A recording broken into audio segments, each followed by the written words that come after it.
네, 오늘은 우리 고린도전서 13번째 이야기, 주님에 대한 집중입니다. 주님에 대한 집중. 지금 계속해서 결혼에 관해서 이야기를 하고 있는 중인데요. 이것은 고린도 교회 성도들이 바울한테 물었어요. 편지를 가지고서 바울한테 쓴 편지가 있습니다. 그들이 우리 이러한 것에 대해서 의문사항이 있습니다. 이것을 어떻게 쓰면 좋겠습니까? 이렇게 물었던 그런 내용에 대해서, 그러면 처녀에 대해서 너희들이 묻는데, 처녀는 그냥 지내는 것이 좋습니까? 아니면 결혼하는 것이 좋습니까? 이렇게 질문을 했겠죠. 그러니까 이제 바울이 그 편지를 보고 대답을 하는 것이, 처녀에 대하여는 내가 주께 받은 계명이 없다, 이렇게 말합니다. 성령님이 사도 바울한테 깨닫게 해주신 그러한 계명이 없는데, 주의 자비하심을 받아서 충성스러운 자가 된 내가 의견을 말한다. 이것은 나의 의견이다 하면서 지금 바울의 의견을 말하는데, 내 생각에는 이것이 좋으니 곧 임박한 환난으로 말미암아 사람이 그냥 지내는 것이 좋다. 단서를 붙여요. 임박한 환난이보다. 임박한 환난 때문에, 환난이라는 것이 임박하게 올 것이기 때문에, 그래서 처녀는 그냥 지내는 것이 좋다. 시집까지 아니하는 것이 좋다고 얘기를 하고 있어요. 이 임박한 환난 다음에는 어떤 일이 일어나게 되느냐 하면은요, 바로 임박한 환난 다음에는 예수님의 재림이 일어나는 것이거든요. 그래서 예수님의 재림의 날이 멀지 않기 때문에, 그래서 너희들은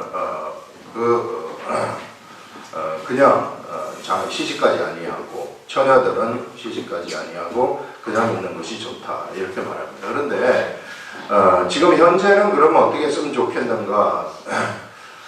우리들이 살고 있는 이때는 바울이 그 당시에 생각하고 있었던 바울의 의식 속에는 당대에 예수님이 오신다고 생각을 했고, 임박한 환난이 곧 얼마 남지 않았다고 생각을 했어요. 근데 지금은 이제 우리가 바울의 시대가 2000년이 지났다는 걸 우리가 알아요. 바울의 시대 이후 2000년이 지났기 때문에 현재는 이런 사실상 이 단서가 없어진 겁니다. 이 임박한 환난이라는 단서가 없어졌기 때문에 처녀들은 결혼을 해도 좋다는 거예요.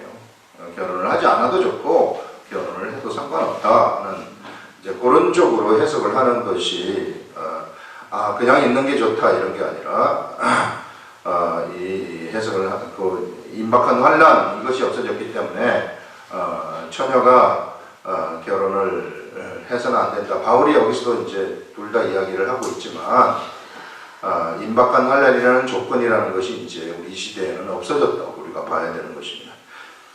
사람이 그냥 지내는 것이 좋으니라 하면서, 네가 아내에게 매였느냐 노이기를 구하지 말며,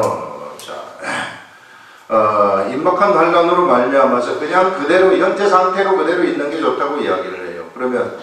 그러면서 이 처녀에 대해서는 그냥 있는 게 좋겠다고 이야기를 하고, 그 다음에 이제 또 다시 다른 내용이 나오는데, 그것이 뭐냐면은 네가 아내에게 매였느냐 노이기를 구하지 말아라. 아내에게 매였느냐 하게 되면은 부부가 되어가지고 처녀가 시집을 가서 이제 부부가 되었느냐, 남편이 장가를 가서 부부가 되었느냐, 아내에게 매였느냐, 그러면은 이것이 갈라지기를 구하지 말라는 거죠. 아내로부터 내가 벗어나는 그것을 너희들이 구하지 말아라, 이렇게 말을 하고, 그 다음에 장가가도 죄 짓는 것이 아니요 처녀가 시집가도 죄 짓는 것이 아니다. 여러분, 그래서 결혼하는 것은 죄 짓는 거하고 전혀 상관이 없다는 거예요. 그것이 꼭 죄를, 이제 여기 어떤 사람은 육체적인 순결을 생각하는 사람들이 있는데, 이것은 죄의 문제하고 전혀 상관이 없다는 거 이야기를 하고 있는 겁니다. 그래서 장가를 가는 것도 죄를 짓는 것이 아니고, 가지 않는 것도, 처녀가 시집을 가도 죄를 짓는 것이 아니로되, 그래서 이런 관점에서는 벗어나는 거죠. 바울이 지금 우리들한테 알려주는 것은 육체를 찾아가서 순결하게 지켜야 된다, 뭐 말해야 된다, 이런 것은 전혀 상관이 없다는 얘기예요. 남자도 마찬가지고. 그래서 이것은 상관이 없고 그건 죄 짓는 것이 아니니 뭘 여기서 이야기를 하느냐 하면은요. 그러나 이런 일들은 장가고 시집 가는 것, 부부관계를 맺는 것, 이런 것들은 무엇이 문제가 있느냐면요, 육신의 고난이 따른다, 이렇게 말하고 있어요. 그래서 하나의 이렇게 서로가 결혼을 하다 보면은 육신의 고난이라는 것이 따른다고 얘기를 해요. 고난. 자, 그러면 우리 결혼을 한 다음에 따르는 육신의 고난이 뭐가 있을까? 바울이 지금 생각할 때 여기 바울의 관점은 복음 전파의 관점이에요. 언제나 복음 전파의 관점에서 지금 가족 관계를 지금 여기서도 이야기를 하고 있는데, 결혼을 하다 보면은 어떤 일이 벌어지느냐 하면은 육신의 고난이라는 것이 따를 수 있다는 것을 말을 하는데요. 여기서 육신의 고난이라는 것이 뭐냐? 이게 육신의 고난이라는 것은 남편이나 아내에게 서로가 서로에게 구속된다는 것을 이야기하는 것입니다. 자기 마음대로 자기를 움직일 수가 없어요. 이제 결혼을 하게 되면은요, 여러분 지난번에 바울이 얘기한 것처럼 결혼을 하게 되면은 아내는 누구의 몸이라고 얘기를 했어요? 남편의 몸이 되고, 남편은 아내의 몸이 된다고 얘기를 했어요. 내 마음대로 하지를 못해요. 남편이 원하는 대로 해야 되고, 남편은 아내가 원하는 대로 해야 돼요. 그래서 나는 너희를 아끼노라, 이렇게 말을 하는 겁니다. 그래서 아내와 남편이 육신의 고난이 크게 있을 때는 주로 어느 때일까요? 이게 남편하고 아내의 머리에서부터 뜻이 다를 때 가장 고통이 큰 거예요. 이게 아내하고 남편이 뜻이 하나가 탁 뛰어가게 되면 이건 너무나도 좋은 거죠. 그거는 뭐 서로 미워주고 서로 막 또 둘 다 성도가 되면은 서로 예수 그리스도를 얘기를 하게 되면은 서로 간에 예수 그리스도를 이야기를 하면서 충전이 되는 거예요. 집에 앉아서 예수 그리스도를 얘기하고 어떻게 복음 전하는 걸 얘기를 하고 막 이렇게 충전이 되는 그런 것이지만, 그런데 이 뜻이 달라버리면은요, 이게 이때부터 엄청난 고통이 시작이 되는 겁니다. 가장 중요한 것은 어느 때 뜻이 다른가? 어떤 한 사람은 예수 그리스도 아래에 있고, 그 다음에 한 사람은 이 예수 그리스도 밖에 있을 때, 이때는 엄청나게 뜻이 달라질 수 있죠. 그러면은 부부간에는 엄청 고통이 있다는 겁니다. 만약에 아내가 그 안에 있고 남편이 밖에 있다면은 큰 고통이 따르는 거죠. 아내가 워낙에 기가 확 세가지고 남편은 그냥 꼼짝 못하게 하면 모르지만은, 그렇지 않으면은 고통을 당하죠. 요즘은 아내들이 기가 세다 그러더라고요, 젊은 애들은. 그래서 따라나간다. 요즘 옛날에는 남편들 몰래 그냥 가고 그랬잖아요. 그러니까 지금 시대는 또 완전히 틀려요. 여자들이 얼마나 센지 몰라. 그래서 부부간에 예수를 잘 둘 다 믿게 되면 너무나도 좋습니다.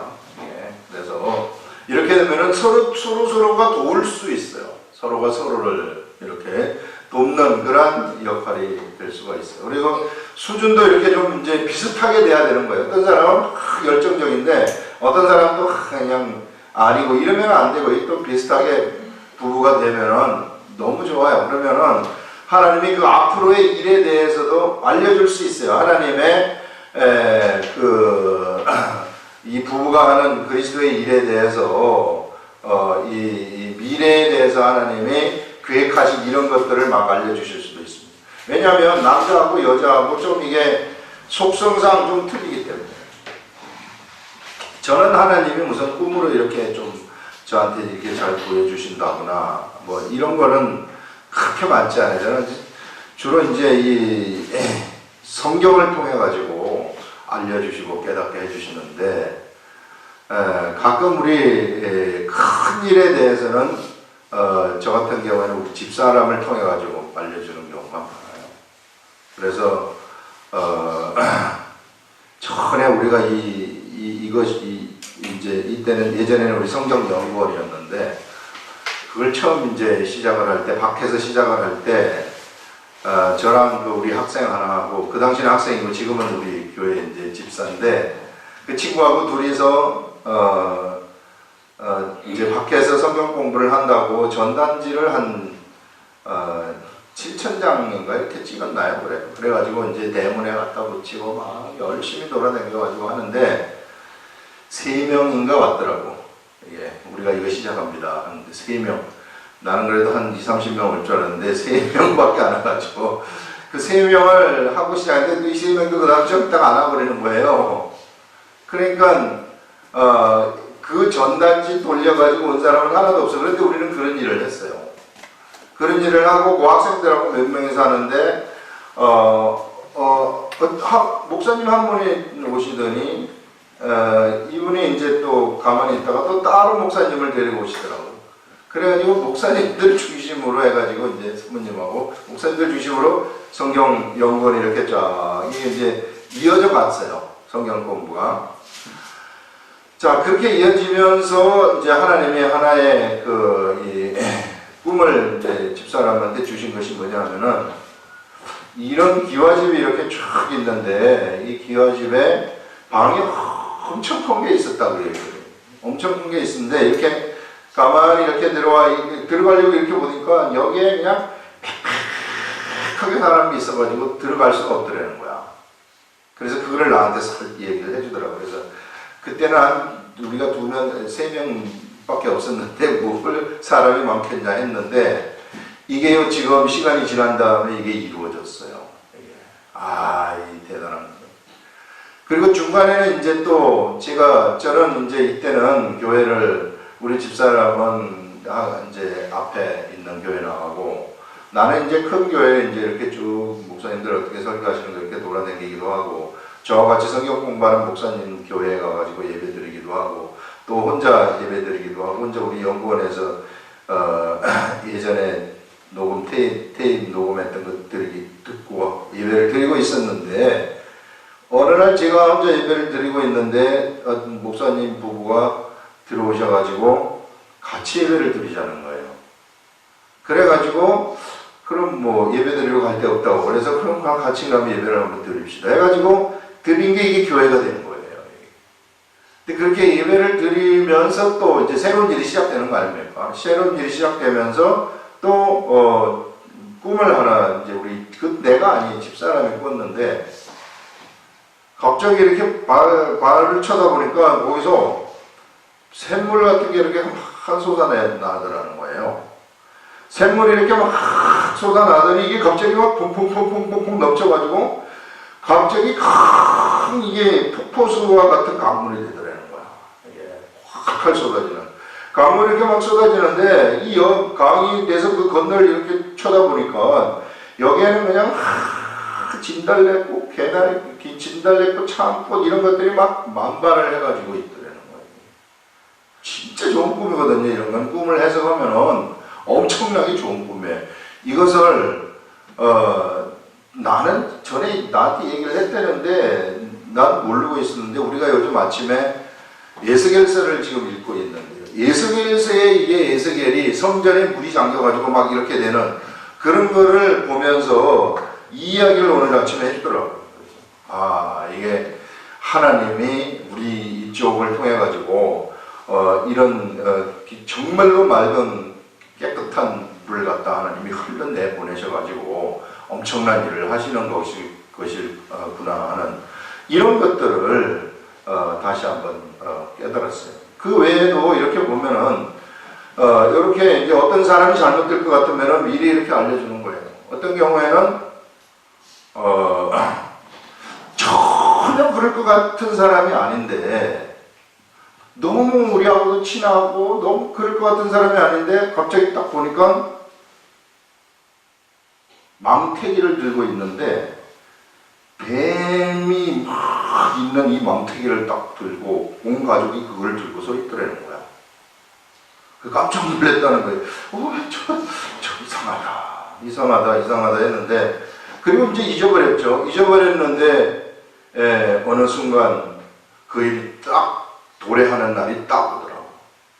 그래가지고 거기서 바로 대처를 했죠. 대처를 하면서 교회가 망가지는 이런 것들을 이제 불러다가 이야기를 이제 하면서 이게 잘못된 것이니까 절대 그 한눈을 팔지 말아라, 이제 이렇게 한 적이 있습니다. 그래서 저한테보다도 우리 집사람한테 이런 거를 많이 알려줘요. 저한테는 이제 그냥 하나님이 영적으로 알려주실 때는 그냥 그 사람을 보면은 속에서 그냥 예를 들어서 너무 다락방에 빠져 있는 사람이 있다. 그러면은 같이 이렇게 있을 것 같으면 내가 불편해요. 이게 자꾸 불편하고 뭐 막 그 사람이 피아노 반주도 막 하고 막 이러는데 뭔가 이게 막 맞춰서 이게 하나가 되는 찬양이 팍팍 나가야 되는데 그게 안 돼. 이게 야, 이게 왜 이럴까 이렇게 했는데 나중에 알고 보니까 다락방에서 했던 그런 다락방이 뭐 안 좋다 뭐다 이런 거는 아니지만은 어쨌든 좀 틀리는 것 같아요. 그래서 그런 쪽은 이제 좀 알려주시는데 이렇게 이제 생생한 이런 꿈을 통해서는 나보다도 우리 그 교회라든지 연구원 일에 대해서는 앞으로 어떻게 될 건가 일에 대해서는 그렇게 가끔 가다가 참고적으로 알려줘요. 제가 뭐 여기에 이럴 때 한번 들으면 또 잊어버리지만은 그러나 이게 이루어질 때 이제 한 번씩 하는 거죠. 야, 이게 참 이런 식으로 하나님이 하실 수도 있구나 하는 것을. 그래서 꿈이라는 것은 완전히 우리가 의지를 해서가 안 되지만은 언제나 참고사항으로 하지만은 우리한테 위로를 주시기 위해서 그렇게 하시는 것 같아요. 그 다음에 그래서 이 부부간에는 이게 하나가 딱 돼야 된다고. 이게 하나가 되어가지고 서로가 서로를 이렇게 도와줘야 돼. 이 하나님의 사역을 하는 데 있어서 돕는 배필로서 서로가 이렇게 도와줘야 되는 거예요. 도와주게 되면은 이게 하나님의 능력이 거기에서 그냥 막 나타나고 예수 그리스도의 복음이 널리 퍼지는 그러한 일들이 일어난다는 것이죠. 그래서 뜻이 다르면 안 된다. 뜻이 다르기 때문에 고통이 생긴다 하는 것을 말할 수 있습니다.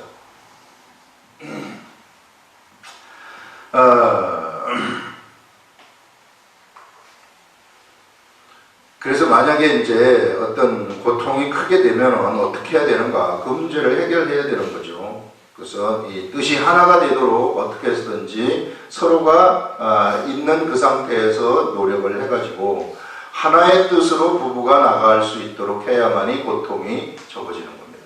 내 뜻이 자꾸만 다를 것 같으면은, 그러니까 좀 양보를 해줘야 돼요. 이게 남편에 대해서 양보를 해줘. 그러나 예수 그리스도 일에 대해서는 그런 것이 아니지만 다른 데서는 다 양보를 해줘야 되는 거예요.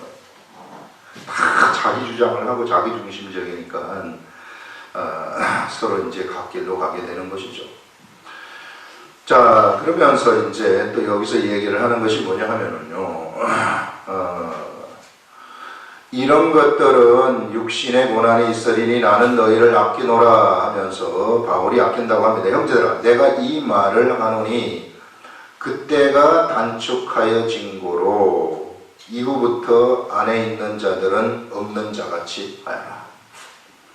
아내가 있는 자들은 없는 자처럼 하라는 것이죠. 이건 무슨 얘기입니까? 우는 자들은 울지 않는 자같이 하여라. 또 기쁜 자들은 기쁘지 아니한 자같이 하여라. 매매하는 자들은 매매할 것이 없는 자같이 하여라.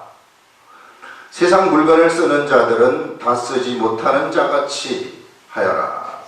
이 세상의 외형은 지나감이니라. 이게 무슨 얘기일까요? 좀 어려운 말인데 이런 말을 여기서 하고 있어요. 이게 사람들은 예를 들어서 아내가 있는 자들은 아내가 없는 자같이 하라는 것은 지금 아내가 있는 자들이 아내 있는 것처럼 해가지고 아내하고 막 어떤 이 문제에 막 얽혀가지고 막 이런 고통 속에 들어가는 이러한 이 세계로부터 빠져나오라는 얘기예요. 그 세계로부터 빠져나오라. 왜? 임박한 환란이 왔기 때문에 아내가 있는 자들은 지금 네가 거기에 신경 쓸 때가 아니라는 그 고통 속에 너희들이 그것이 너희들의 중심의 생각이 아내를 기쁘게 하는 것 그것이 너희들이 할 일이 아니라는 거죠. 그래서 아내가 없는 자처럼 하여라. 그래서 그 다음에 또 뭐냐면은요 우는 자들은 울지 않는 자 같이 하여라. 왜 웁니까 사람이? 우는 자 왜 우래요? 우는 것은 세상에서 그들이 우는 것은 세상에서의 슬픈 일 때문에 우는 거 아니겠어요? 세상의 슬픈 일 그거는 아무것도 아니라는 거예요. 네가 지금 세상의 슬픈 일 때문에 울 때가 아니라는 겁니다. 그러한 환경이 지금 이 시대가 아니다 하는 그 말을 지금 바울이 이야기를 하는 것이고요. 그 다음에 기쁜 자들은 기쁘지 않은 자 같이 하라. 기쁜 자들은 왜 기쁜 자들이냐면은 세상의 일 때문에 기쁜 자들이에요. 그러면 이 세상의 일 때문에 너희들이 기뻐할 때가 아니니 그것 때문에 너희들이 기뻐하는 것을 기뻐하는 것이 없는 자같이 기뻐하지 않는 자같이 하고 매매하는 자들은 없는 자 매매하는 자들 세상 일 때문에 매매하는 거 아니겠습니까? 그러니 너희들이 그 상황 속에 눌러앉아 있지 말아라. 세상 물건을 쓰는 자들은 다 쓰지 못하는 자같이 하라. 똑같은 의미입니다. 그러면서 이 세상의 외형은 지나가면이라면서 너희들이 세상에 지나가는 외형 때문에 너희들의 인생을 허비하지 말아라 하는 것을 지금 얘기를 하고 있어요. 우리들이 지금 살고 있는 그런 이 외형의 시대에 사실상 가족관계도 지나가는 거예요. 우리가 너무 가족을 사랑하고 좋아하고 지금은 그렇게 하고 하나님은 또 그렇게 가족을 사랑하라고 해서 사랑하고 있지만 그러나 그 외형도 지나간다고 이야기를 하고 있습니다. 어쩔 수 없어요. 성경이 그렇게 얘기를 하기 때문에 우리가 하늘나라에 올라가게 되면 하늘나라에서 우리 가족들하고 만날 수는 있겠지만은 그러나 하늘나라의 모든 사람들이 다 가족이죠. 거기 들어가게 되면 특별히 우리가 가족이라 그래서 거기 가서도 내가 또 남편을 만나가지고 내가 같이 여보하고 같이 살 거야 이런 게 아니란 말이에요. 사람들의 생각이죠. 이런 것들 그래서 여기에 신경을 쓰지 말아라. 이런 인생의 외형 너희들이 지금 신경을 써야 될 것은 그리스도의 복음 전파인데 이런 인생의 주 목적을 잊어버리고 사이드로 나간 삶을 살게 된다면 그것처럼 무가치한 인생은 없다 하는 그 말씀을 지금 바울이 여기서 하고 있는 겁니다. 외형은 지나가는 것이다. 지나가는 외형에 신경 쓰지 말아라 하면서 여러분 우리가 지금 현재 어떤 고민에 빠져 있습니까? 그 고민에 빠져서 허우적거릴 필요가 없다는 거예요. 그거 너희들이 신경 쓰지 말라는 겁니다. 그거 하나님이 다 해결해 주실 테니까 그거 신경 쓰지 말아라. 시간 낭비하지 말아라. 거기서 빨리 빠져나와라. 이렇게 얘기를 하는 것이죠. 왜냐하면 그거 지나가는 것이기 때문에 사실 돈 문제도 그래. 많은 사람들이 돈 문제 때문에 고민을 하죠. 자본주의에 있어서 돈이라는 것은 거의 뭐 이 피와 같은 것인데 돈 없으면은 사람이 다 자본주의 시대는 참 살기가 힘들어요. 이제 많은 사람들이 이것 때문에 고민을 하는 것인데 그러나 이거 고민하지 말아라. 여기서 빠져나와서 너희들이 무엇을 고민하느냐 오히려 이 돈을 고민하기보다는 예수 그리스도의 일을 고민하라 이렇게 지금 얘기를 하고 있어요. 그러면은 이 문제 바로 해결된다는 것입니다. 그게 성경의 가르침이에요. 이것이 진짜 질서입니다. 그러니까 사람들이 자꾸만 무질서 속에서 뭔가를 하나님한테 강구하니까 안 되는 거예요. 질서 속에 들어가라는 거예요. 하나님의 일을 고민하는 질서 이 속에 내가 들어가게 되면은 이 돈의 문제라든지 지금 내가 처해 있는 집안의 문제라든지 이런 것들이요. 기도 한번 해보세요. 진짜 다 됩니다. 이게 정말 소름이 끼칠 정도로 생생하게 구체적인 응답이 우리들한테 오는 것을 볼 수 있어요. 이 하나님의 세계가 이렇다는 겁니다. 그래서 우리 좀 계속해서 최근에 이제 하나님이 우리들한테 주신 그 말씀이 뭐냐 하면은, 우리 사람이요, 이게 내 육신이 걸어댕긴다. 이렇게 좀 생각하지 말라고. 이 사람이란 이 시대에는 영의 시대입니다. 성령의 시대예요. 성령의 시대에 맞는, 질서에 맞는 하나님의 영을 가진 내가 걸어댕긴다는 것이고, 영적인 사람인 내가 걸어댕긴다는 거예요. 나라는 사람은 영적인 사람이지 육적인 사람이 아니라는 겁니다. 예. 육적인 사람인 나는 십자가에 못 박혀서 예수 그리스도와 함께 죽어버렸어요. 그래서 육적인 사람인 나는 어디에 이제 이 돈 걱정을 하는 육적인 사람입니다. 나는. 그러나 영적인 사람인 나는 돈하고 무관해요. 돈이라는 것은 그냥 필요한 거네. 이 육이 이 살아가기 위해서, 공급하기 위해서 필요한 것이기 때문에 공급을 해주는 것이죠. 그래서 지금 이런 이 인간의, 지금 바울의 여기 전체적으로 얘기하는 그 요지는 뭐냐면은, 이 육이 말려 들어갈 수 있는 모든 환경으로부터 좀 자유하여라. 그래서 결혼하지 말라는 거예요. 결혼하게 되면 여기에 이제 자녀들도 나오게 되죠. 자녀들도 나오게 되면은 자녀들이 또 시집가지고, 시집가고 장가가지고 또 손자들도 나오게 되죠. 그러면은 이게 인간이라는 것이 또 같이 살다 보면은 정이 꼭 드는 거예요. 이 희한한 것이. 정이 들면은 또 얘네들이 원하는 거 다, 얘네들도 전부 다 예수님을 좋아하고 하나님을 좋아해서 영적 고민을 하는 자들이면 괜찮은데, 이게 영적 고민을 하는 자들이 아니라 육적 고민을 하는 자들이라서 자꾸 아버지한테, 할아버지한테 할아버지 어떻게 공부를 해야 되는데 뭐 어떻게 좀 유학 자금을 대주시겠어요? 말겠어요? 하고 하면은 그것도 고민하게 만든단 말이에요. 예. 그러니까 이 고민에 빠지다 보면은 예수 그리스도 일을 놓쳐버린다. 그러니까 이런 관계를 너희들이 지혜롭게 대처하라는 겁니다. 예수 그리스도 복음 전하기 위해서는. 그래서 우리가 육을 가지고 살아가는 그 사람들은 이런 지혜를 사용하라는 거예요. 이게 뭔가 일을 많이 벌리려면, 이거는 꼭 인간관계, 이 부부관계를 뭐 이제 결혼하는 문제, 여기에 대해서 지금 얘기를 하지만은, 이 결혼하는 문제 이 이외에도 내가 뭔가 일을 벌릴 때, 내가 뭔가 우리 집에서 이 사업을 벌릴 때, 이 사업을 하게 되면은 내가 육적인 관계 속으로 빠져들어갈 것 같다 그러면 안 하는 게 좋다는 거 이야기죠. 바울 여기서 의견은. 근데 사람들은 그것을 벌린단 말이에요. 왜? 욕심 때문에. 왜냐하면 세상에 좀 살아야 되기 때문에. 그걸 벌리다 보면은 거기에 그냥 빠져들어가는 거예요. 주식 같은 것도 마찬가지. 하지 말아야 되는데, 이게 막, 한번 내가 이제 돈 벌 욕심으로 사람들이 이렇게 주식을 해버린단 말이에요. 하면은, 그냥 거기에 빠져들어가는 거예요, 이게. 노름도 마찬가지고요. 이게 도박 같은 거. 이런 것들도 육의 생각으로 거기에 빠져들어가고, 그러면은요, 예수 그리스도의 세계를 나눠쳐버리는 것을 알 수 있습니다. 사람이 시험에 빠질 때가 언제 빠지는 줄 알아요? 주식하는 사람들은 굉장히 큰 돈을 가지고 하는 이제 이런 유의 사람들이 있는데, 이런 사람들이 자기가 주식을 팔았는데 그 날에 상한가를 친다거나 그 다음날에 상한가를 치면 못 살아요, 사람들. 완전히 내가 나한테 다 들어온 돈이 빠져나가 버리는 거기 때문에. 그 숫자로 오늘 아침에 오늘 로또 복권을 사야 되는데, 오늘 로또 복권을 못 사가지고 내가 정한 그 숫자가 로또 복권 1등이 돼버렸다. 그럼 그 사람은 못 살아요, 죽을 때까지. 그 생각 때문에. 예. 이게 시험에 빠지는 거거든요. 네, 다 들어온 것을 놓칠 때, 차라리 내가 처음부터 잃어버리는 이런 거는 시험에 안 빠지지만, 내가 가졌던 그것을 놓칠 때 사람은 빠지게 돼 있습니다. 그래서 이런 주변 정리를 지금 잘하라는 거예요. 예수 그리스도의 복음 전하기 위해서는 지금 주변 정리를 심플하게 하라는 겁니다.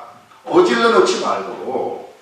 특히 남자들, 이런 사람들은 막 여러 가지 인간관계들 많이 만들고, 또 막 여러 가지 막 사람들을 막 끌고 다니고 뭐하고 인간관계 많이 만들어 놓으면은 그 인간관계 못 끊어가지고 이게 항상 끌려다니는 거죠. 누가 나오라고 알았어 하고 나오고, 또 누가 나오라고 알았어 하고 나오고. 이 주변을 정리하는 것이 얼마나 이게 예수 그리스도 복음 전하는 데 있어서 지혜로운 건지 모릅니다. 오늘 이 얘기가 바로 꼭 결혼 문제에만 국한되는 것은 아니다. 이렇게 지금 말씀하는 거죠. 그래서 예수 그리스도 복음 전하는 데에서는 단순한 삶을 사는 것이 좋다는 거. 많이 널어놓지 말라는 거. 이게 집도요 많이 크게 막 널어놓고 집도 막 너무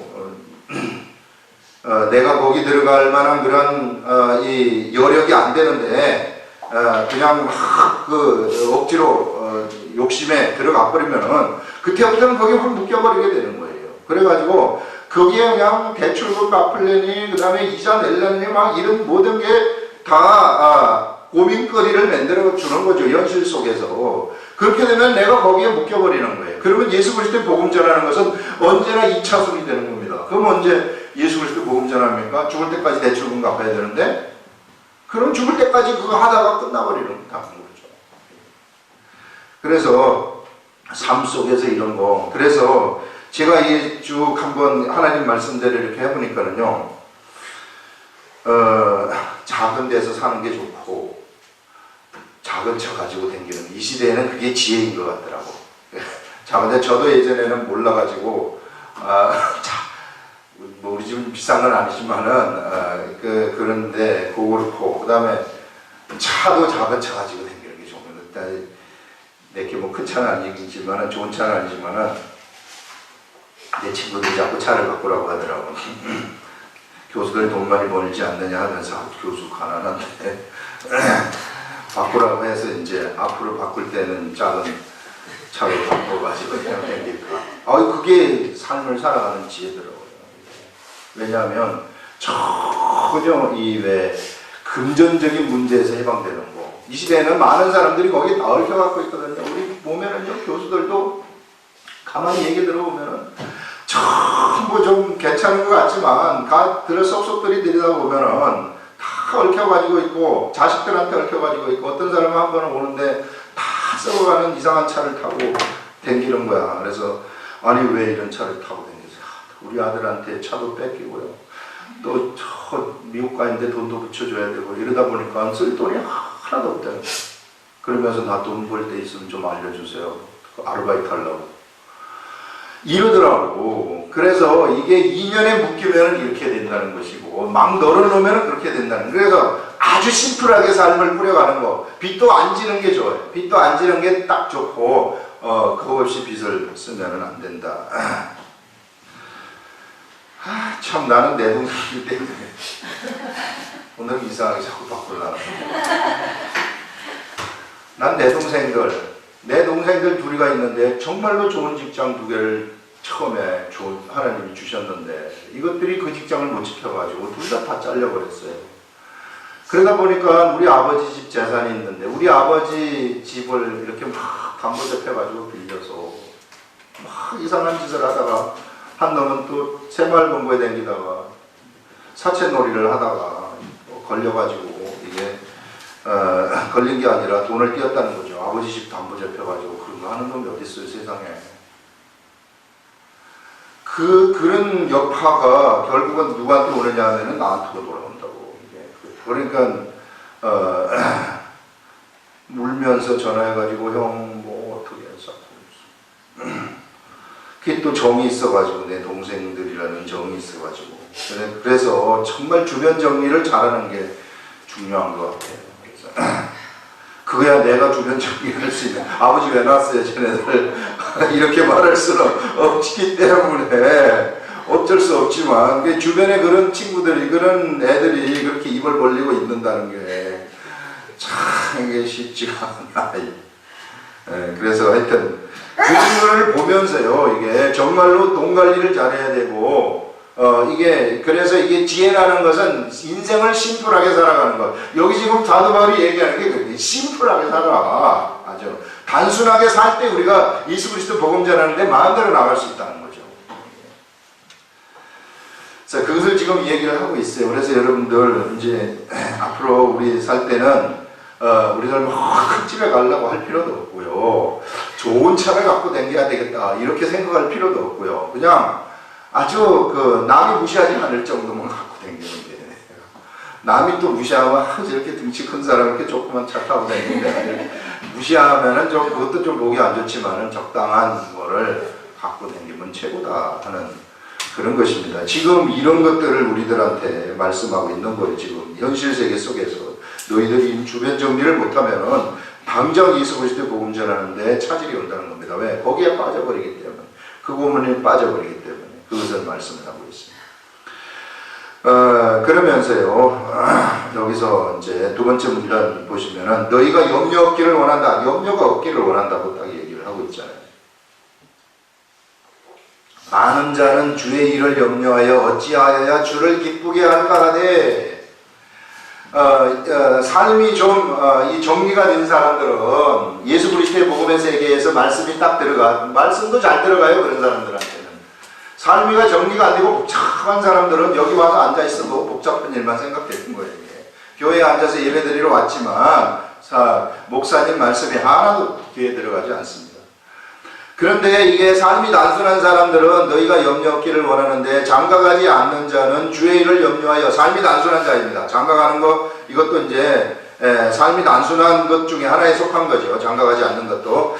이런 자들은 어떻게 하느냐면은 주의 일을 염려하는 자들이 된다는 겁니다. 삶 속에서 그의 고민거리는 언제나 예수 그리스도의 복음을 어떻게 전파할까, 이것으로 가득 차 있어요. 그러면 어떤 일이 일어나는 줄 알아요? 그가 기도하는 것은 전부 그것만 기도하는 거예요. 그런데 만약에 우리가 그렇지 않지 않아요? 그러면 그가 기도하는 것은 무엇만 기도해요? 그 인간의 고민의 일만 기도하는 거예요. 어떻게 했어요? 우리 내 동생들이 잘못됐을 때 우리 어머니가 어떻게 했어요? 맨날 새벽에 가면은 우리 애들 걔네들만 이름 부르면서 기도하고 있다고 나한테 그러더라고. 맨날 저것들 위해서 맨날 며칠 울고 다니면서 기도한다고.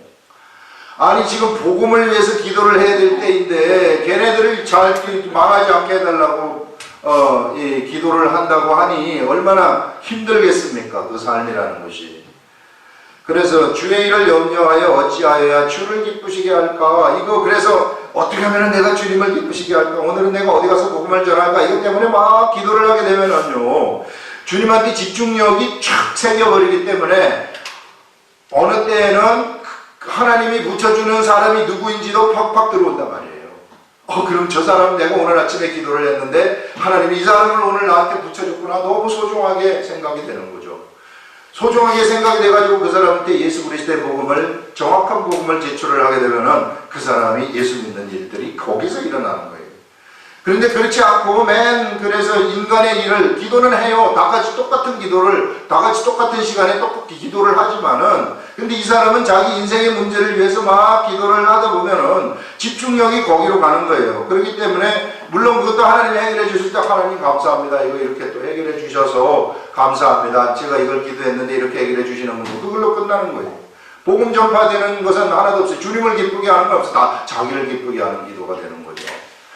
그런데 거기 주님을 기쁘게 하는 그런 기도를 하는 사람들은 거기에 집중이 되기 때문에, 그래서 예수 그리스도의 복음이 그를 통해서 전파가 된다. 그런 얘기입니다. 여기서 아주 정말 우리들이 반드시 우리들이 현실 문제를 아주 정확하게 우리들한테 짚어주고 있는 거죠. 그러면서 장가간 자는 세상 일을 염려하여 어찌하여야 아내를 기쁘게 할까 하여 마음이 갈라지게 된다. 하나님한테 마음이 집중될 것 같으면은 현실 세계 속에서 하나님의 역사를 엄청나게 많이 경험을 할 수가 있어요. 하나님이 이렇게 역사하고 하나님이 저렇게 역사하고 막 이런 것들을 이게 삶 속에서 바로 캐치를 해버리는 겁니다. 영적으로 엄청나게 예민해지는 거죠. 그냥 딱 보면은 벌써 이렇게 딱 이게 하나님이 주시는 지혜가 그냥 머릿속으로 확 지나가면서 알아버리는 거예요. 정광석화와 같이 하나님의 세계가. 그렇지 않을 것 같으면은 하나님이 이렇게 붙여주셨음에도 불구하고 내가 다른 거 기도하고 다른 거 고민하고 있는 사람들은 붙여줬는데 아무것도 모르는 거죠. 아무것도 모르고 몽간이 그냥 모든 거 다 놓쳐버리는 거예요. 영적인 물고기를 갖다가 이거 네가 잡아야 되는데 앞에서 눈에 보면서 그냥 놓쳐버리는 거예요. 왜? 그거 모르기 때문에. 그래서 우리가 삶을 단순하게 하는 것이, 정말로 주변 정리를 하는 것이 중요하구나. 바울이 지금 우리들한테 장가가지 말아라, 시집가지 말아라, 그 얘기를 하는 것이 아니라, 이 시대에 우리가 무슨 시집가지 않고 장가가지 않은 사람들이 얼마나 됩니까? 그런 문제가 아니라 삶을 단순하게 가져가라. 그것이 복음 전하는 데 있어서는 최고다 하는 것을 말하고, 우리들의 영적인 감각을 아주 이 촉각을 요새 무슨 뭐 그런 말도 있던데 촉이 살아있다 이렇게 아주 바로 딱 센스 빠른 사람들 그렇게 얘기해도 우리는 영적 감각, 영적 촉이 아주 살아있어야 된다는 거죠. 멍해가지고 하나도 몰라버리는, 이렇게 되면 안 된다는 거죠. 그래서 현대에 펼쳐지는 이런 현 상황을 영적 관점에서 바로 판단이 딱 될 수 있어야 된다는 것입니다. 그러면서 처녀는 주의 일을 염려하여 자 어찌하여 아내를 기쁘게 할까 하며 마음이 갈라지며 시집가지 않는 자와 처녀는 이게 이제 삶을 심플하게 이끌어간 사람들은 주의 일을 염려한다는 것입니다. 몸과 영을 다 거룩하게 하되 이런 사람들은 몸도 거룩하게 되고 영도 거룩하게 된다는 거예요.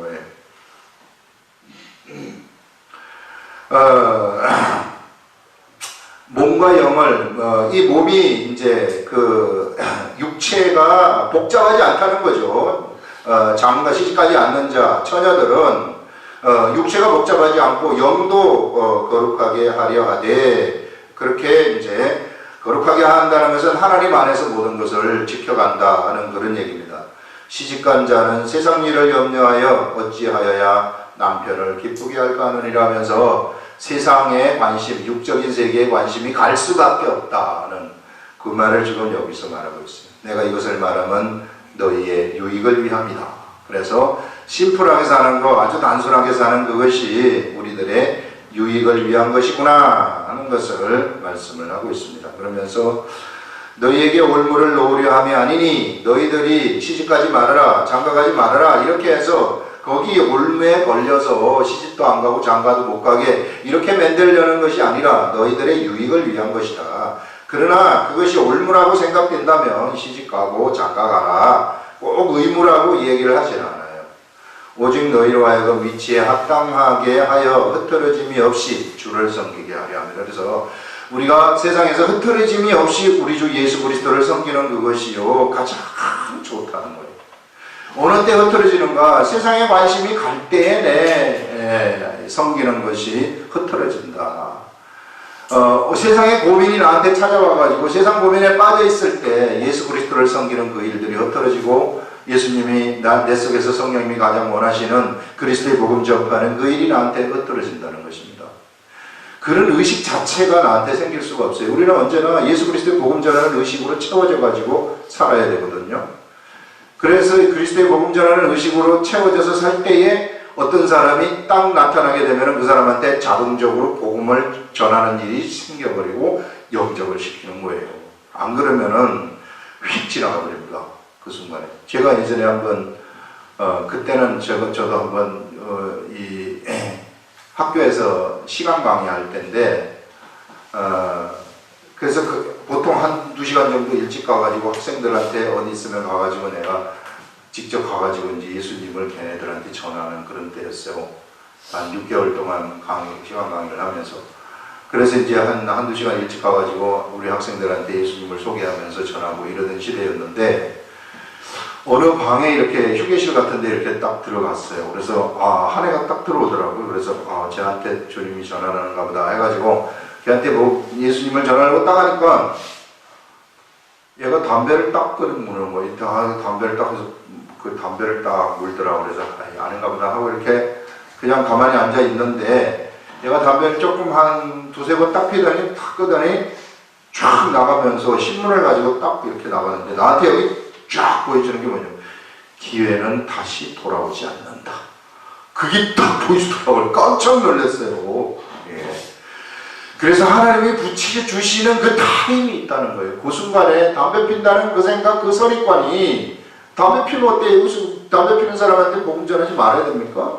그 사람한테 하나님이 붙여져가지고 그한테 저 복음을 전하라는 건데 정말로 준비가 다 된 사람인데 그 선입관 때문에 내가 복음을 거기서 그 사람한테 그 애한테 안 전했단 말이에요. 그때 전했으면 걔가 예수님 영접하고 지금 어느 교회에 나갔을 텐데 그때 안 해가지고 어디서 헤매고 있을지도 모르죠. 그러면서 쫙 보여주시는 것이 기회는 다시 돌아오지 않는다. 이게 딱 보이더라고요. 광고 문구 있잖아요. 6단 광고. 이게 이 밑에 있는. 야, 그거를 보고 내가 얼마나 깜짝 놀래. 절대 기회 놓치면 안 된다. 그래서 언제나 이 영적인 촉을 세우고 있어야 된다는 것입니다. 그러므로 만일 누가 자기 약혼녀에 대한 행동이 합당하지 못한 줄로 생각할 때에 이제 또 약혼녀에 관한 이야기가 나오는데요. 자기의 약혼녀에 대한 행동, 그의 행동이 합당하지 못한 줄로 생각한다는 것입니다. 약혼녀면은 홍기가 되면은 자기가 약혼녀와 결혼을 해야지 합당한 거 아니에요.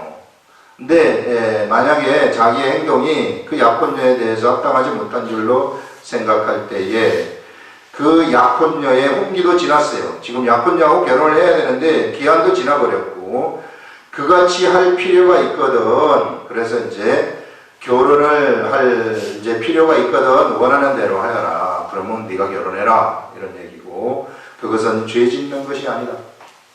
그렇게 결혼하는 것은 죄 짓는 것이 아니다.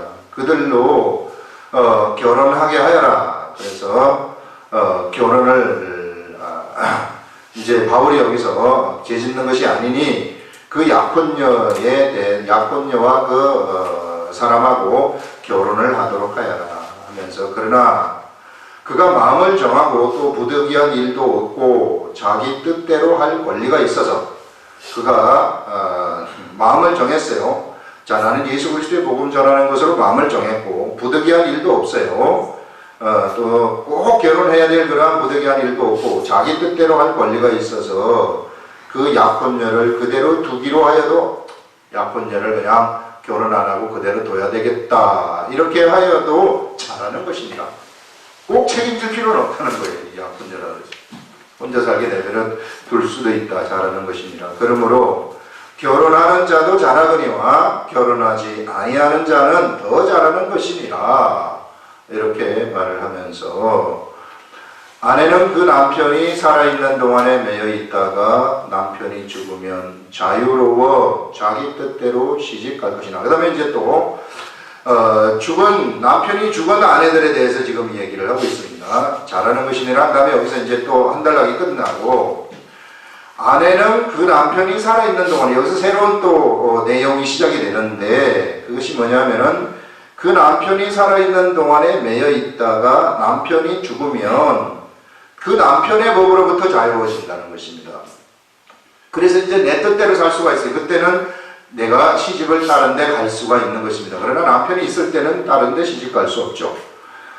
주 안에서만 할 것이니라. 이때에는 예수 그리스도를 믿는 자하고만 너희들이 결혼을 해야 된다 하는 그것을 지금 여기서 얘기를 하고 있어요. 주 안에서만 너희들이 다시 재혼을 하여라 이렇게 말하고요. 그래서 예수 그리스도를 믿는 사람들은 그리스도를 믿는 자들하고 재혼을 하라는 것입니다.